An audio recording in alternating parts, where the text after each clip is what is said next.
La mañana del 14 de marzo de 2008 amaneció nublada en Lima, con esa bruma característica que cubre la ciudad costera durante el otoño.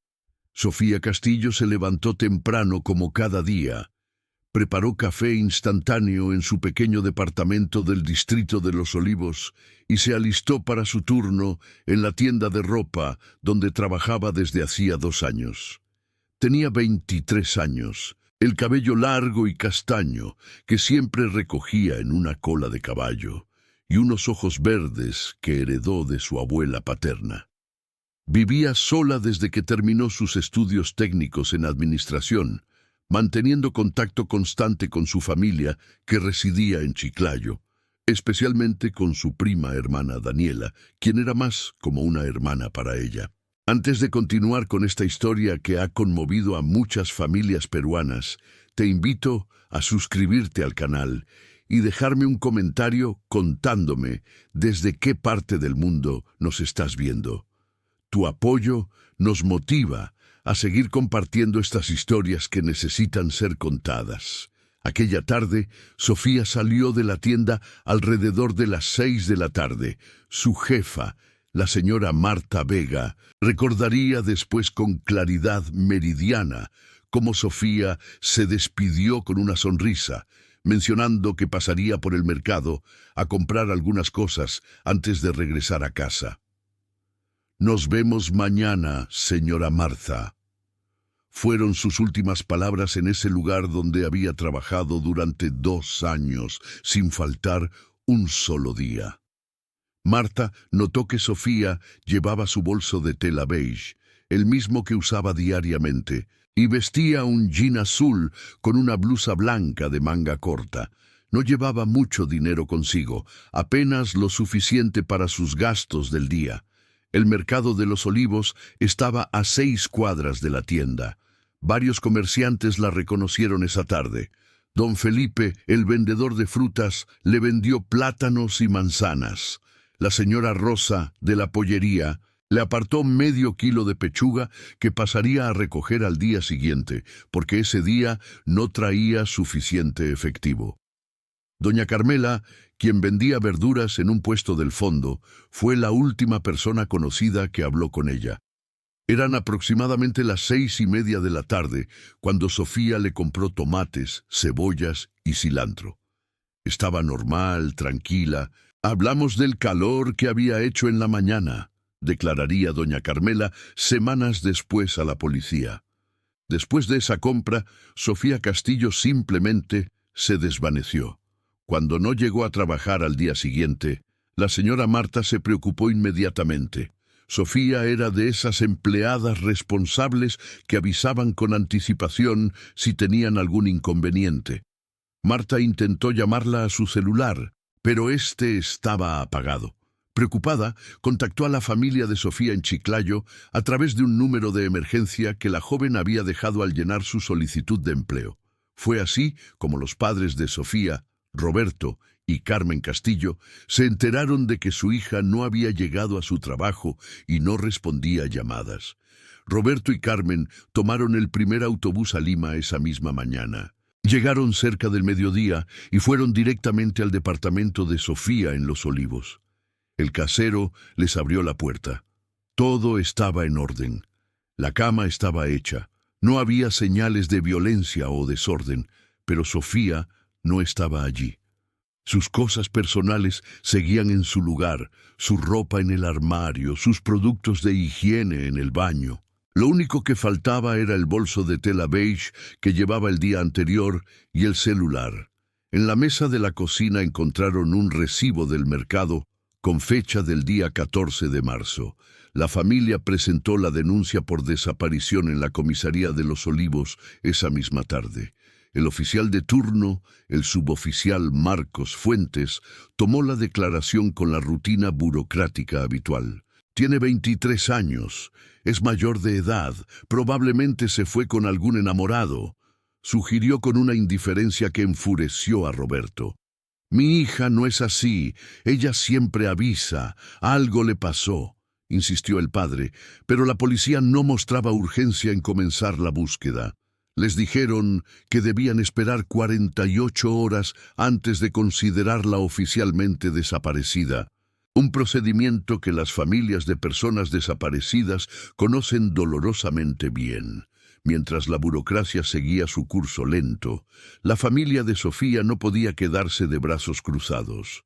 Daniela, su prima, viajó desde Chiclayo apenas se enteró de la noticia.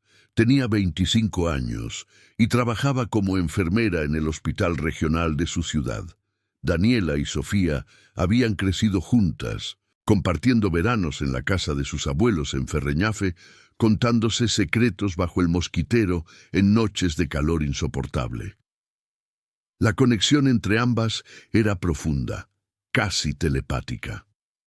«Sé que algo malo le pasó», le dijo Daniela a su tío Roberto con lágrimas en los ojos. Sofía nunca desaparecería así, sin avisar. Daniela se convirtió en la investigadora incansable de la familia. Recorrió cada centímetro del distrito de Los Olivos, pegando carteles con la foto de Sofía en postes, muros, paraderos de autobús. La foto mostraba a Sofía sonriendo en su último cumpleaños, con ese brillo particular en sus ojos verdes. ¿Han visto a esta joven? Desaparecida desde el 14 de marzo, decían los carteles en letras grandes y negras. Daniela visitó la tienda donde trabajaba Sofía. Habló con cada compañera de trabajo, con los vendedores del mercado, con los vecinos del edificio. Tocó puertas, hizo preguntas, tomó notas en una libreta gastada que no soltaba ni para dormir. Los comerciantes del mercado recordaban a Sofía con cariño. Era una chica educada, siempre saludaba, siempre sonreía, contaba don Felipe mientras acomodaba sus frutas. Pero nadie había notado nada extraño esa tarde del 14 de marzo. Nadie vio que alguien la siguiera o la abordara.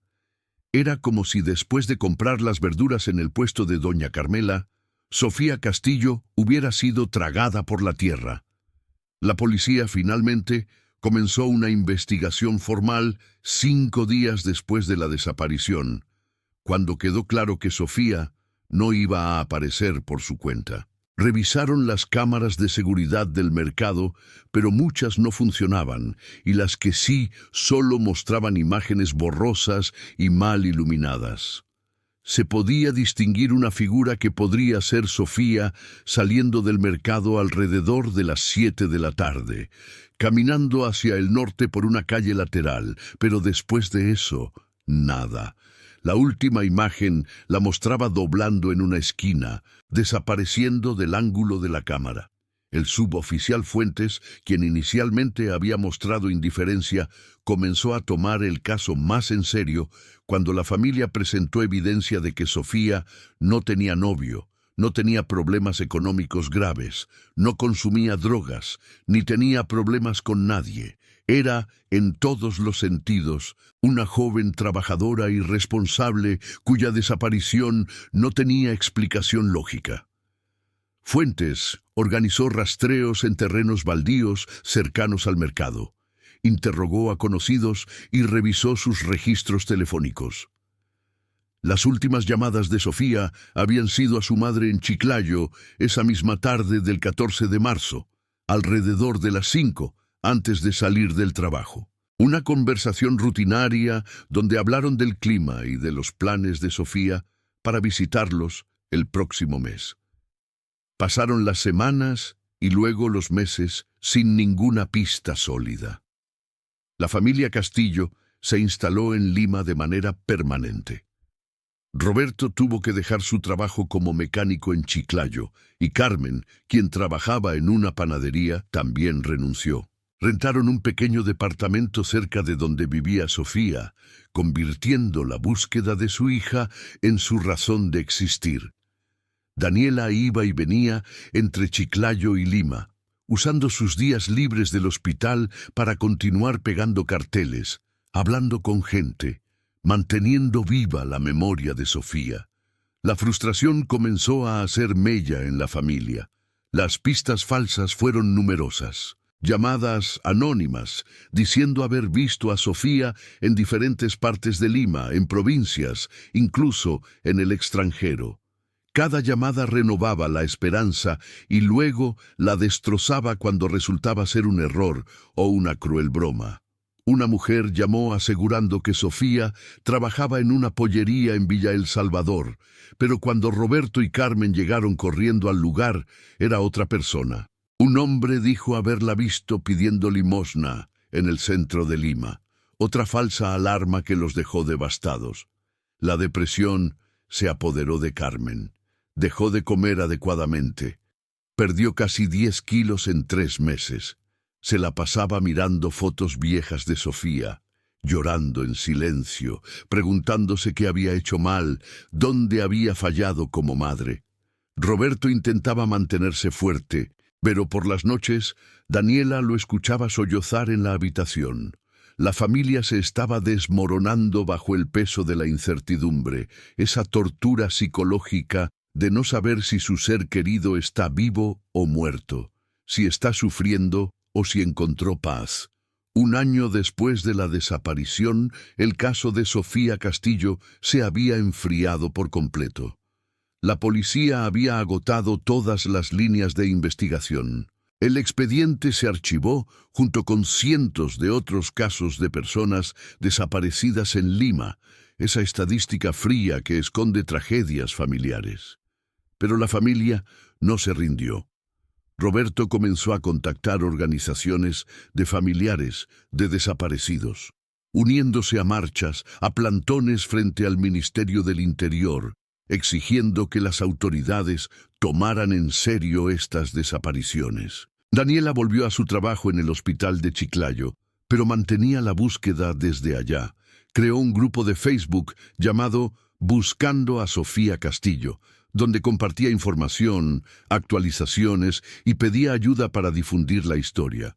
El grupo creció lentamente hasta llegar a casi 5.000 miembros, personas que se solidarizaban con la causa, que compartían las publicaciones, que mantenían viva la esperanza de que algún día Sofía apareciera. Los años pasaron con una lentitud insoportable. 2009, 2010, 2011. Cada cumpleaños de Sofía era un recordatorio doloroso. Carmen horneaba un pastel que nadie comía, colocaba velas que nadie soplaba. Se sentaban alrededor de la mesa vacía, mirando la silla que debería ocupar Sofía, imaginándola riendo, contando anécdotas de su trabajo, haciendo planes para el futuro que nunca llegó. En 2012, 4 años después de la desaparición, Roberto sufrió un infarto.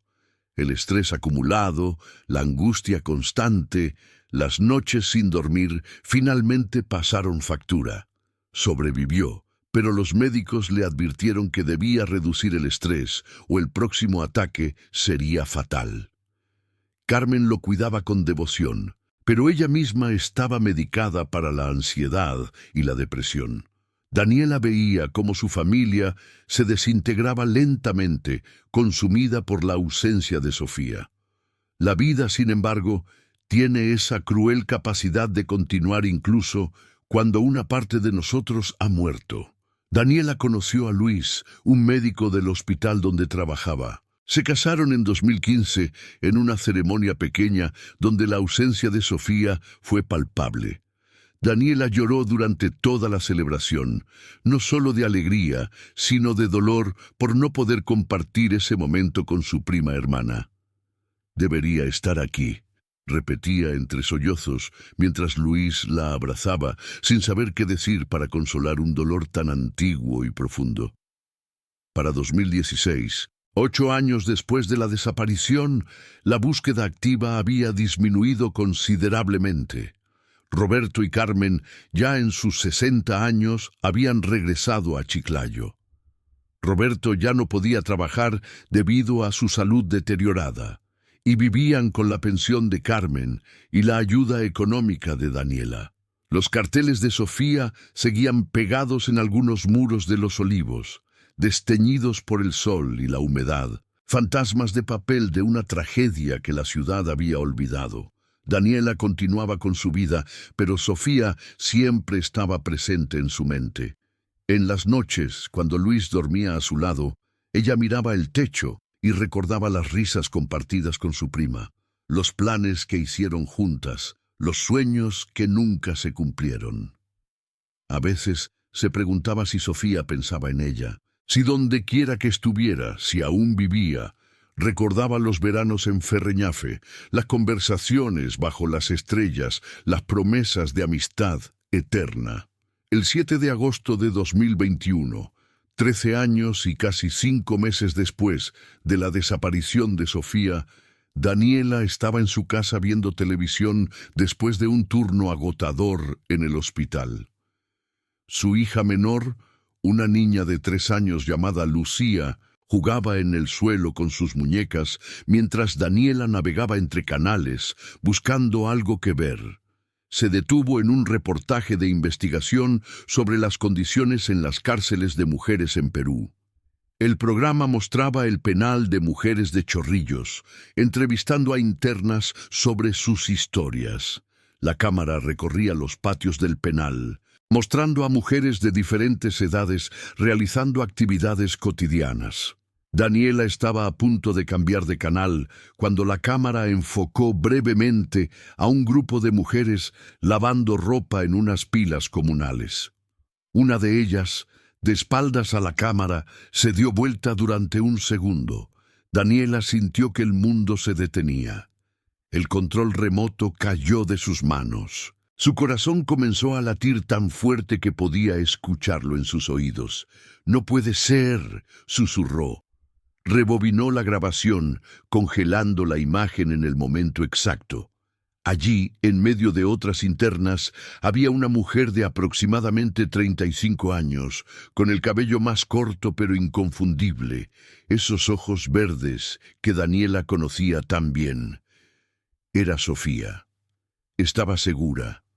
El rostro era más delgado. Había líneas alrededor de los ojos que no estaban antes, pero era ella. Era su prima hermana. Daniela comenzó a temblar incontrolablemente. Llamó a Luis desesperada. «La encontré, Luis. Encontré a Sofía. Está viva. Está en la cárcel». Luis, conociendo la historia y el dolor de su esposa, intentó calmarla. «¿Estás segura? Han pasado tantos años. Puede ser alguien que se le parece». Pero Daniela estaba completamente segura. Había pasado años mirando esa cara en fotos, buscándola en multitudes, soñando con encontrarla. Conocía cada rasgo, cada detalle. Esa mujer en el reportaje era Sofía Castillo. Esa noche no durmió. Grabó el fragmento del reportaje en su teléfono, lo pausó, lo amplió, lo estudió desde todos los ángulos posibles. A las 6 de la mañana llamó a sus tíos en Chiclayo. Carmen contestó con voz somnolienta. «Tía Carmen, encontré a Sofía», dijo Daniela sin preámbulos. Hubo un silencio largo en la línea. «¿Qué dijiste?», preguntó Carmen con voz temblorosa. «La vi en la televisión. Está en el penal de Chorrillos. Está viva, tía. Sofía está viva». Roberto y Carmen llegaron a Lima en el primer autobús disponible. En la sala de la casa de Daniela, los tres vieron el reportaje una y otra vez, congelando la imagen en el momento donde aparecía la mujer que creían era Sofía. Carmen lloró hasta quedarse sin lágrimas. «Es ella, es mi niña, lo sé, una madre reconoce a su hija». Roberto, siempre el más racional, señaló que debían estar seguros antes de hacerse ilusiones. Pero en sus ojos brillaba una esperanza que no sentía desde hacía 13 años. Daniela contactó inmediatamente al canal de televisión que había emitido el reportaje. Le tomó 3 días conseguir hablar con el periodista responsable, Martín Guerrero, un reportero de investigación con años de experiencia cubriendo temas carcelarios. Daniela le explicó la situación, le mostró las fotos de Sofía de 2008 y le pidió ayuda para identificar a la mujer del video. Martín, acostumbrado a historias dramáticas pero conmovido por la determinación de Daniela, aceptó ayudarlos. El periodista revisó sus archivos completos del reportaje, encontrando tomas adicionales que no habían salido al aire. En una de ellas, la cámara enfocaba más de cerca a la mujer en cuestión. Martín amplió la imagen y la comparó con las fotos de Sofía que Daniela le había enviado. La similitud era notable, pero no podía estar completamente seguro. «Hay que verificarlo directamente en el penal», sugirió Martín. «Puedo hacer algunas llamadas. Tengo contactos allí». 3 días después, Martín consiguió información crucial. En el penal de mujeres de Chorrillos había una interna registrada como Rosa María Torres, de 35 años, sentenciada por tráfico de drogas desde 2009. Sin embargo, había inconsistencias en su expediente. La fotografía del archivo policial era borrosa, y según los guardias con quienes Martín habló, Rosa María era una mujer callada que casi nunca recibía visitas y que mantenía un perfil bajo dentro del penal. Daniela, Roberto y Carmen solicitaron formalmente una visita al penal, argumentando que creían que una de las internas podría ser su familiar desaparecida. El proceso burocrático fue lento y frustrante. Tuvieron que llevar documentación, pruebas de la desaparición original, fotos, registros dentales de Sofía. Las autoridades penitenciarias mostraron escepticismo inicial, habían visto muchos casos de identificación equivocada. Finalmente, el 3 de septiembre de 2021, casi un mes después de ver el reportaje, Daniela recibió la autorización para visitar el penal acompañada de sus tíos. La noche anterior, ninguno pudo dormir. Carmen se la pasó rezando, pidiendo a todos los santos que efectivamente fuera su hija. Roberto repasaba mentalmente qué le diría a Sofía si realmente era ella. ¿Cómo le explicaría que nunca dejaron de buscarla? Daniela lloraba silenciosamente, abrazada a Luis, temiendo que fuera otro error más, otra esperanza destruida. El penal de mujeres de Chorrillos es un edificio gris y deprimente rodeado de altos muros. A las 9 de la mañana, Daniela, Roberto y Carmen pasaron por los controles de seguridad. Una asistenta social llamada Patricia Mendoza los acompañó a través de pasillos oscuros hasta una sala de visitas pequeña con paredes pintadas de un verde pálido descascarado. La interna Rosa María Torres será traída en unos minutos, explicó Patricia. Si efectivamente es su familiar desaparecida, necesitaremos seguir protocolos específicos. Los minutos de espera se sintieron como horas. Carmen apretaba la mano de Roberto con tanta fuerza que sus nudillos se habían puesto blancos. Daniela miraba fijamente la puerta por donde debería entrar la interna, su corazón latiendo tan fuerte que sentía que todos podían escucharlo. Entonces, la puerta se abrió y una guardia entró seguida por una mujer delgada, vestida con el uniforme azul del penal. La mujer se detuvo en seco al ver a los visitantes. Su rostro, curtido por los años, perdió todo color. Sus ojos verdes se abrieron enormemente. Carmen se puso de pie tan rápido que su silla cayó hacia atrás con un ruido seco. ¡Sofía!, gritó con una voz que venía desde lo más profundo de su alma. La mujer comenzó a temblar, las lágrimas corriendo por sus mejillas. «¡Mamá!», susurró con una voz quebrada por años de silencio forzado.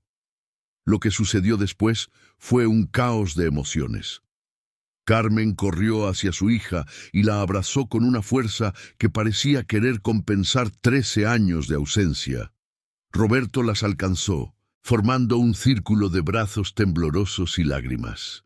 Daniela se unió al abrazo, sollozando incontrolablemente. «Te encontré, prima, te encontré», repetía una y otra vez entre sollozos.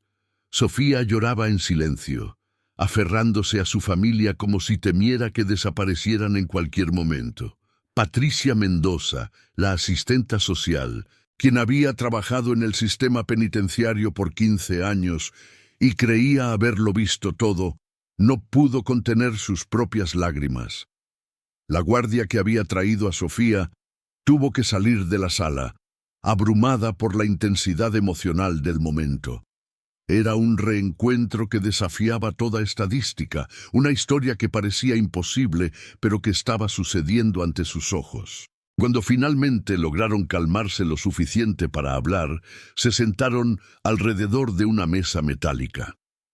Sofía estaba diferente, eso era innegable. Los 13 años habían dejado marcas visibles en su rostro y cuerpo. Estaba más delgada. Su piel había perdido ese brillo juvenil. Había cicatrices en sus brazos que Carmen notó de inmediato, pero decidió no preguntar en ese momento. Pero sus ojos, esos ojos verdes inconfundibles, seguían siendo los mismos que Roberto había visto por primera vez cuando nació su hija 35 años atrás. Las preguntas se agolpaban en la mente de todos, pero nadie sabía por dónde empezar. Finalmente, fue Roberto quien habló primero, su voz temblando. ¿Qué pasó, hija? ¿Dónde has estado todos estos años? Te buscamos por todas partes. Nunca dejamos de buscarte. Sofía bajó la mirada, sus manos temblando sobre la mesa. Patricia Mendoza intervino suavemente. Señores, entiendo que tienen muchas preguntas, pero esto debe manejarse con cuidado. Sofía ha vivido una experiencia traumática. Necesita tiempo para procesar este reencuentro. Daniela tomó las manos de su prima entre las suyas. No importa qué haya pasado, Sofía. Lo importante es que estás viva, que te encontramos. Puedes contarnos cuando estés lista. Sofía levantó la mirada, sus ojos reflejando un dolor profundo y antiguo. Nunca dejé de pensar en ustedes, dijo con voz ronca. Cada día de estos 13 años pensé en ustedes. Quise contactarlos, pero no podía. Me dijeron que si lo hacía, si hablaba, ustedes correrían peligro. La revelación cayó como una bomba en la sala. ¿Quién te dijo eso?, preguntó Roberto con urgencia. ¿Quién te tenía amenazada? Sofía comenzó a respirar agitadamente, señales de pánico en su rostro. Patricia intervino nuevamente. Creo que es suficiente por hoy. Este es un caso complejo que requiere investigación legal y apoyo psicológico. Sofía necesita tiempo para procesar esto, y ustedes también. Antes de terminar la visita, Sofía les contó brevemente lo que había sucedido aquella tarde del 14 de marzo de 2008. Después de comprar las verduras en el mercado, caminaba hacia su casa cuando un automóvil se detuvo a su lado. Un hombre y una mujer salieron rápidamente y antes de que pudiera reaccionar, la metieron al vehículo. Le taparon la boca con un trapo que tenía un olor químico fuerte y perdió el conocimiento. Cuando despertó, estaba en una habitación sin ventanas, atada a una cama. Durante las semanas siguientes, descubrió que había sido secuestrada por una red de trata de personas. La obligaron a trabajar en condiciones inhumanas, amenazándola constantemente con hacerle daño a su familia si intentaba escapar o pedir ayuda. Movían a las víctimas constantemente entre diferentes casas en Lima y provincias. Sofía intentó escapar varias veces, pero siempre la capturaban y el castigo era brutal. Las cicatrices en sus brazos eran recordatorios permanentes de esos intentos fallidos. En 2009, durante un operativo policial en una casa en Villa María del Triunfo, fue capturada junto con otros miembros de la red. Sin embargo, en el caos del operativo, la identificaron erróneamente como Rosa María Torres, nombre que los traficantes le habían asignado, y bajo ese nombre fue procesada. Sofía intentó explicar a la policía que había sido secuestrada, que su nombre real era Sofía Castillo, pero sus captores la habían advertido que si hablaba, matarían a su familia. Aterrorizada y traumatizada, no insistió. Además, los abogados de oficio que tuvo no investigaron a fondo su historia, simplemente procesaron el caso como uno más de tráfico de drogas. La condena fue de 20 años. Sofía, ahora registrada como Rosa María Torres, entró al sistema penitenciario arrastrando no solo el peso de una condena injusta, sino también el silencio forzado que la separaba de su familia. Durante años se debatió entre el deseo de contactarlos y el miedo de ponerlos en peligro. Los líderes de la red criminal tenían contactos dentro y fuera del penal, y las amenazas continuaban incluso tras los muros de la prisión. Después de esta primera visita devastadora, la familia contactó inmediatamente a un abogado especializado en derechos humanos llamado Eduardo Paredes. Eduardo, de 50 años y con una larga trayectoria defendiendo casos de injusticia, escuchó la historia con creciente indignación. «Esto es gravísimo», dijo después de revisar toda la documentación. «Tenemos a una víctima de trata sentenciada como criminal. Esto va a requerir un trabajo legal intenso, pero lucharemos hasta revertir esta injusticia». El caso de Sofía Castillo comenzó a tomar forma legal. Eduardo presentó una solicitud de revisión del caso ante el Poder Judicial, argumentando error judicial y violación de derechos humanos. Presentó pruebas de la desaparición original en 2008, testimonios de familiares y conocidos, registros dentales que confirmaban que Rosa María Torres era en realidad Sofía Castillo y evidencia del proceso irregular que llevó a su condena. Paralelamente, Martín Guerrero, el periodista que había ayudado a localizarla, comenzó a investigar la red de trata de personas que había operado en Lima entre 2008 y 2009. Descubrió que había sido desmantelada parcialmente, pero muchos de sus líderes nunca fueron capturados.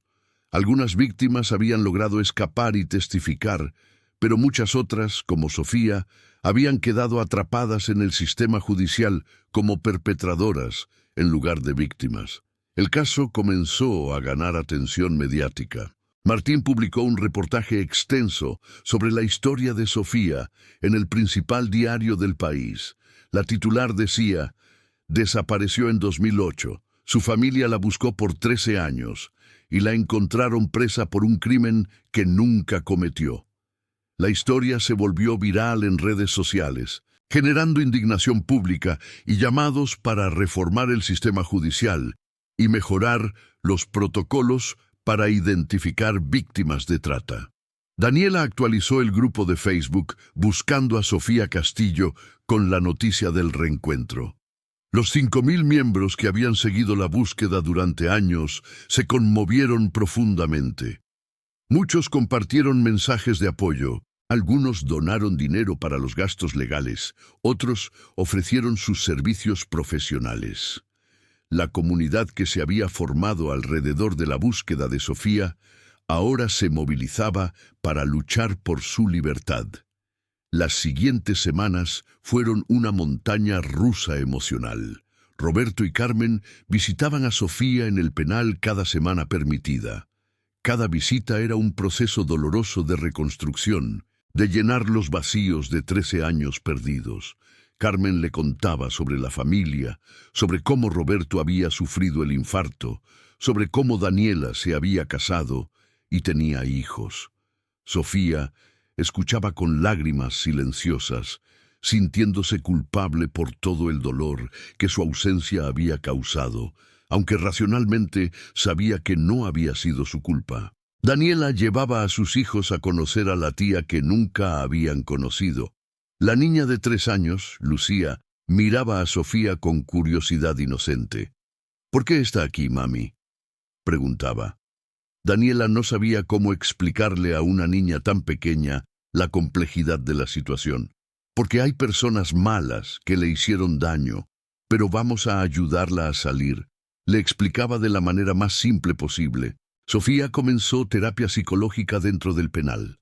La psicóloga, la doctora Lucía Mendoza, identificó inmediatamente señales de trauma profundo y estrés postraumático. Sofía tenía pesadillas frecuentes, ataques de pánico y una profunda desconfianza hacia las figuras de autoridad debido a años de maltrato y negligencia del sistema. La recuperación será larga, le dijo la doctora Mendoza a Eduardo Paredes. Ha vivido en modo de supervivencia durante 13 años. Reintegrarse a la sociedad requerirá mucho apoyo. El proceso legal avanzaba lentamente, como suele suceder en el sistema judicial peruano. Eduardo presentó testimonios de otras víctimas de la misma red de trata que confirmaban que Sofía había sido secuestrada. Una mujer llamada Gabriela Ramos, quien había logrado escapar de la red en 2008 y ahora vivía bajo protección de testigos, proporcionó un testimonio escrito detallando cómo había conocido a Sofía en una de las casas donde las mantenían cautivas, confirmando que Sofía había sido obligada a estar allí contra su voluntad. Sin embargo, la Fiscalía mostró resistencia inicial a revisar el caso. El fiscal asignado, Héctor Maldonado, argumentaba que no había suficiente evidencia nueva para justificar una revisión completa. Ya fue juzgada y sentenciada según el debido proceso, afirmaba. Eduardo tuvo que apelar a instancias superiores, argumentando que el debido proceso había sido violado desde el inicio cuando Sofía no fue correctamente identificada ni se investigó su historia de secuestro. La presión pública comenzó a surtir efecto. Organizaciones de derechos humanos tomaron el caso como ejemplo de las fallas sistémicas en identificar y proteger a víctimas de trata. Se organizaron marchas frente al Palacio de Justicia, exigiendo justicia para Sofía. Carmen, quien nunca había sido activista, se encontró de pronto dando entrevistas en televisión, contando la historia de su hija con voz temblorosa pero determinada. Roberto, a pesar de su salud frágil, participaba en cada protesta, sosteniendo pancartas con fotos de Sofía joven y actual, exigiendo su libertad. En diciembre de 2021, 4 meses después del reencuentro, el caso finalmente llegó a una corte superior para revisión. El juez asignado, el doctor Ramiro Castañeda, tenía reputación de ser justo y minucioso. Revisó personalmente toda la documentación, escuchó los testimonios y realizó su propia investigación sobre el caso original. En una audiencia crucial, el 15 de diciembre, el juez Castañeda declaró que había suficientes irregularidades en el proceso original para justificar una revisión completa del caso. La noticia llenó de esperanza a la familia Castillo. Por primera vez en 13 años veían una luz real al final del túnel. Sofía, al enterarse de la decisión, lloró de alivio en su celda. Su compañera de celda, una mujer mayor llamada Josefa, que había sido condenada por robo y que se había convertido en amiga de Sofía durante los años, la abrazó mientras lloraba. «Vas a salir de aquí, Rosa», le decía usando el nombre con el que la conocía. «Vas a volver con tu familia». El proceso de revisión tomó otros 3 meses. Durante ese tiempo, Eduardo Paredes trabajó incansablemente, construyendo un caso sólido que demostraba no solo que Sofía había sido víctima de trata, sino que su condena por tráfico de drogas había sido resultado de un proceso legal deficiente donde no se investigó adecuadamente su verdadera identidad ni sus circunstancias. Finalmente, el 23 de marzo de 2022, 14 años y 9 días después de su desaparición original, el juez Castañeda emitió su veredicto. En una sala llena de familiares, periodistas y activistas de derechos humanos, declaró que se anulaba completamente la condena de Rosa María Torres, reconociendo oficialmente que era Sofía Castillo, una víctima de trata de personas que había sido injustamente sentenciada. Ordenó su liberación inmediata y recomendó que la Fiscalía reabriera la investigación contra la red criminal que la había secuestrado. Carmen, quien había esperado este momento durante 14 años, colapsó en brazos de Roberto cuando escuchó el veredicto, Daniela gritó de alegría, abrazando a Luis y a sus hijos. Eduardo Paredes, el abogado que había luchado incansablemente, sintió una satisfacción profesional que rara vez experimentaba en su carrera. El juez Castañeda, antes de cerrar la sesión, miró directamente a Sofía, quien estaba presente en la sala, y le dijo: «Señorita Castillo, le pido disculpas en nombre del sistema judicial que falló en protegerla. Que esta sea una lección para todos nosotros sobre la importancia de ver más allá de los expedientes y reconocer la humanidad en cada caso». La liberación de Sofía fue un proceso que tomó 2 días adicionales debido a trámites administrativos, pero finalmente, el 25 de marzo de 2022, Sofía Castillo caminó por las puertas del penal de Chorrillos como mujer libre. Su familia la esperaba afuera, junto con docenas de personas que habían seguido su historia.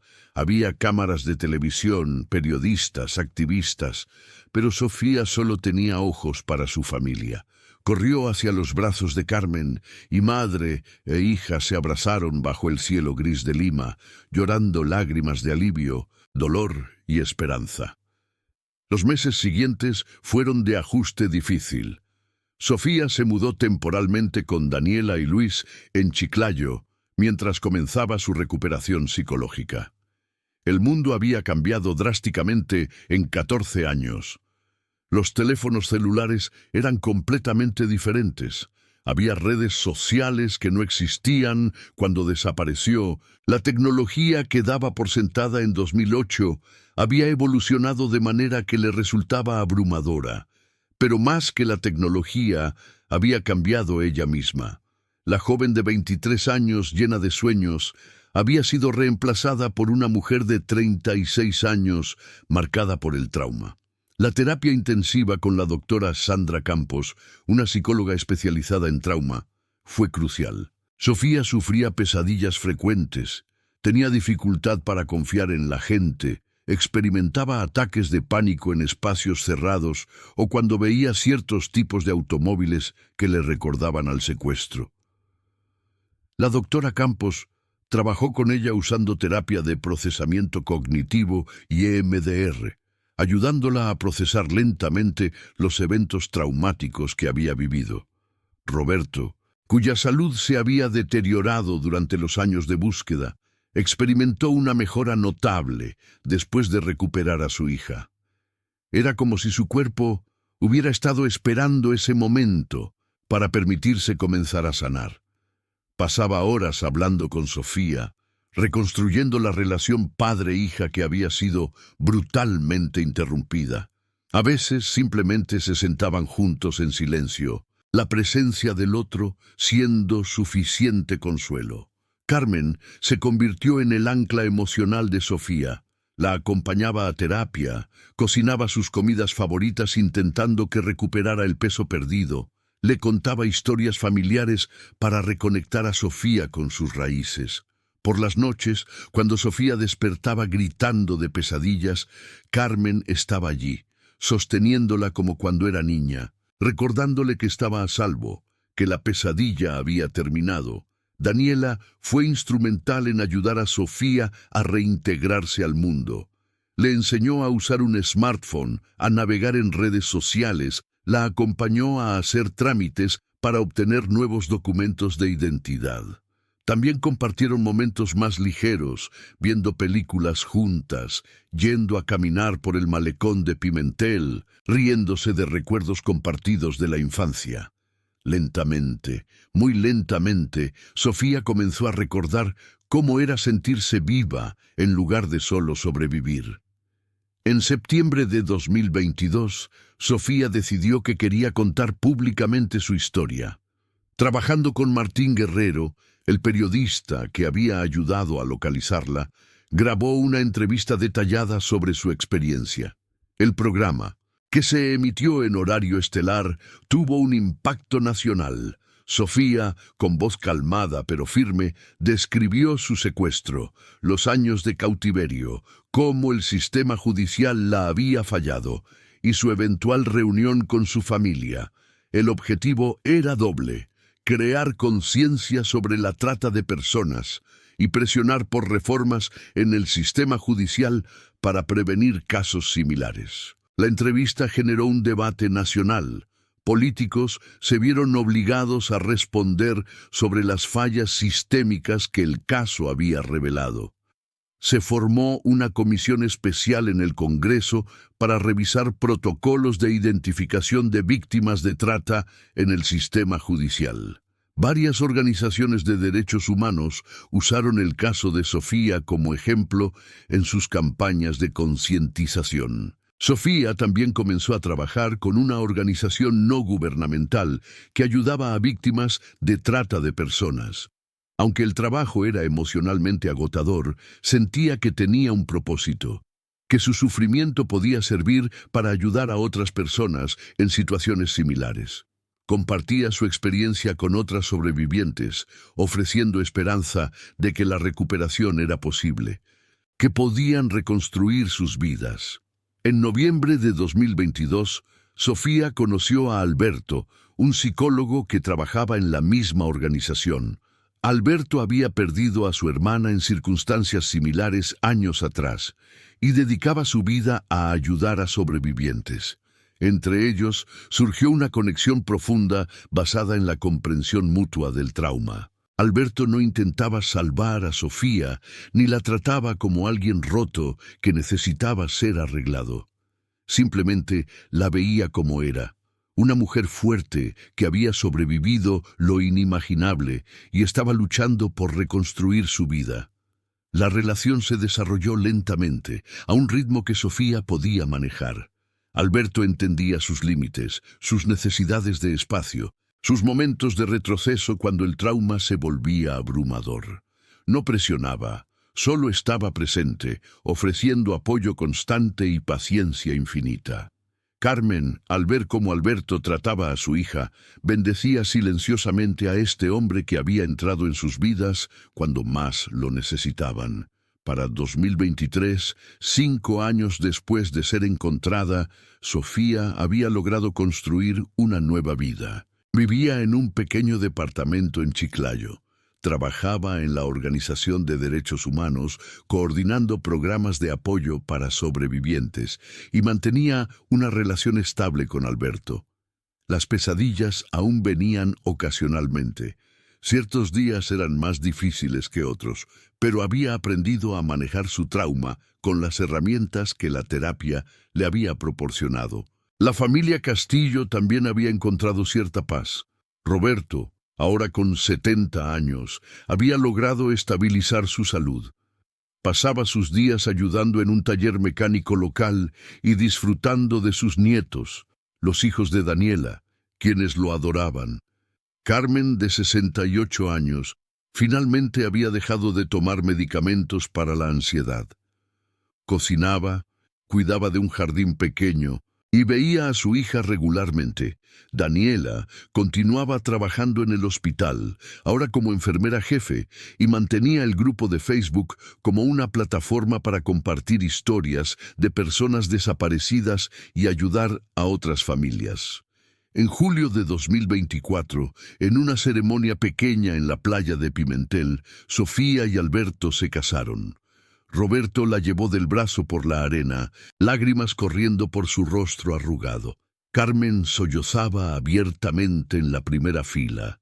Daniela era la madrina de honor, sosteniendo un ramo de flores amarillas, las favoritas de Sofía. La ceremonia fue simple pero profundamente emotiva, un testimonio de resiliencia y esperanza. Durante los votos, Sofía habló con voz clara, aunque temblorosa. Hubo años en los que pensé que nunca volvería a sentir felicidad, que el dolor y el miedo serían mis únicos compañeros. Pero mi familia nunca dejó de buscarme, nunca perdió la esperanza. Y esa esperanza me mantuvo viva, incluso en los momentos más oscuros. Alberto, tú me has enseñado que es posible amar sin miedo, que es posible construir un futuro a pesar del pasado. Esta es nuestra victoria sobre todo lo que intentó destruirnos. La investigación sobre la red de trata que había secuestrado a Sofía continuaba. En 2024, gracias en parte al testimonio de Sofía y de otras víctimas que finalmente se sintieron seguras para hablar, la policía logró capturar a varios de los líderes que habían evadido la justicia durante años. 3 hombres y 2 mujeres fueron sentenciados a penas de prisión de entre 20 y 30 años por trata de personas, secuestro y otros crímenes relacionados. El día que se anunció la sentencia, Sofía estaba en la corte junto con otras sobrevivientes. Cuando el juez leyó los veredictos, sintió que un peso enorme se levantaba de sus hombros. No era venganza lo que sentía, sino justicia. Estos criminales finalmente pagarían por el dolor que habían causado a tantas vidas. Después de la audiencia, Sofía dio una conferencia de prensa donde dijo: «Esta sentencia no puede devolverme los años perdidos, pero puede prevenir que otras familias pasen por lo que pasó la mía. Que esto sirva como advertencia de que estos crímenes no quedarán impunes». La historia de Sofía Castillo se convirtió en un caso emblemático en Perú, citado en reformas legales y programas educativos sobre trata de personas. Su rostro, ya no el de la joven de 23 años, en los carteles desteñidos, sino el de una mujer madura que había sobrevivido y prosperado, aparecía en campañas de concientización por todo el país. Daniela escribió un libro sobre la experiencia de buscar a su prima durante 13 años. Nunca dejé de buscarte. La historia de Sofía Castillo se publicó en 2025 y se convirtió en un bestseller nacional. Las ganancias fueron donadas a organizaciones que trabajaban contra la trata de personas. En el libro, Daniela describía no solo la búsqueda física, sino la búsqueda emocional, el costo del dolor prolongado y finalmente la alegría indescriptible del reencuentro. En marzo de 2025, 17 años después de su desaparición original, Sofía dio a luz a una niña. La llamaron Esperanza del Carmen Castillo, llevando el segundo nombre de su abuela. Cuando Carmen sostuvo a su nieta por primera vez, lloró lágrimas de alegría pura. «Es un milagro», susurraba una y otra vez. Roberto, ahora con 72 años, pero con el espíritu renovado, miraba a su hija sosteniendo a su propia hija y sentía que el círculo finalmente se había cerrado. La pequeña Esperanza se convirtió en el símbolo viviente de que era posible la renovación después de la tragedia. Sofía a menudo la mecía por las noches, cantándole canciones de cuna que Carmen le había cantado a ella décadas atrás, y en esos momentos sentía una conexión con toda la historia de su familia, con las generaciones que vinieron antes y las que vendrían después. Alberto se reveló como un padre devoto y un esposo solidario. Entendía que Sofía tenía días difíciles, momentos donde el trauma del pasado emergía inesperadamente, y en esos momentos simplemente estaba presente, ofreciendo su apoyo silencioso y su amor incondicional. Juntos construyeron una familia basada en la comprensión, la paciencia y el amor profundo. La relación entre Sofía y Daniela se había profundizado hasta convertirse en algo casi místico. Habían pasado por la separación más dolorosa imaginable y habían encontrado el camino de regreso la una a la otra. Pasaban horas hablando, recordando, riendo y a veces llorando juntas.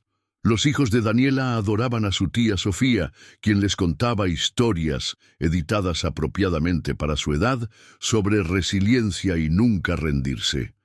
Roberto y Carmen, ahora en sus 70 años, habían encontrado una paz que nunca creyeron posible durante aquellos años oscuros de búsqueda. Visitaban a Sofía regularmente, mimaban a su nieta Esperanza, y disfrutaban de una vida tranquila, llena de pequeños momentos de felicidad que apreciaban profundamente. Roberto a menudo decía que había vivido lo suficiente para ver este milagro y que ahora podía partir en paz cuando llegara su momento. La organización donde trabajaba Sofía creció significativamente, ayudando a cientos de sobrevivientes de trata a reconstruir sus vidas. Sofía se convirtió en directora del programa de rehabilitación, usando su propia experiencia para diseñar protocolos más efectivos de apoyo psicológico y reintegración social. Su historia inspiraba a otras sobrevivientes, demostrándoles que era posible no solo sobrevivir, sino prosperar. En 2026, el gobierno peruano le otorgó a Sofía un reconocimiento por su trabajo en derechos humanos y prevención de trata de personas. En la ceremonia, frente a dignatarios y prensa, Sofía dio un discurso que resonó en todo el país. Mi historia no es única. Hay miles de Sofías por ahí, personas desaparecidas, personas atrapadas en sistemas que deberían protegerlas pero que las fallan. Mi familia nunca se rindió y por eso estoy aquí hoy. Pero debemos preguntarnos, ¿cuántas familias se rinden porque el sistema las agota? ¿Cuántas víctimas quedan sin identificar, sin ayuda, sin justicia? Este reconocimiento no es para mí. Es un recordatorio de nuestro deber colectivo de nunca olvidar a los desaparecidos, de nunca dejar de buscar, de nunca dejar de luchar por justicia. Las palabras de Sofía inspiraron cambios legislativos adicionales. Se estableció un protocolo nacional para la identificación rápida de posibles víctimas de trata en el sistema judicial, con capacitación obligatoria para policías, fiscales y jueces. Se creó una base de datos centralizada de personas desaparecidas con acceso mejorado para familias y organizaciones de búsqueda. No eran soluciones perfectas, pero eran pasos en la dirección correcta. La historia de Sofía Castillo también cruzó fronteras. Medios internacionales cubrieron el caso y organizaciones de derechos humanos en otros países latinoamericanos usaron su historia en sus propias campañas. Sofía fue invitada a dar charlas en conferencias internacionales sobre trata de personas, compartiendo su experiencia y las lecciones aprendidas sobre cómo los sistemas de justicia pueden fallar a las víctimas. A pesar de toda la atención pública, Sofía mantenía una vida sorprendentemente normal.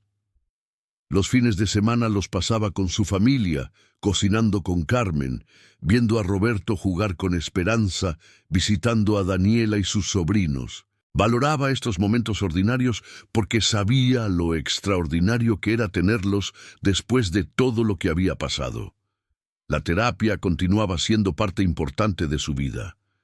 Aunque había progresado enormemente, entendía que el trauma no desaparecía completamente, solo se aprendía a manejarlo mejor. Algunos días eran más difíciles que otros, pero ahora tenía las herramientas, el apoyo y la fortaleza para enfrentar esos días difíciles.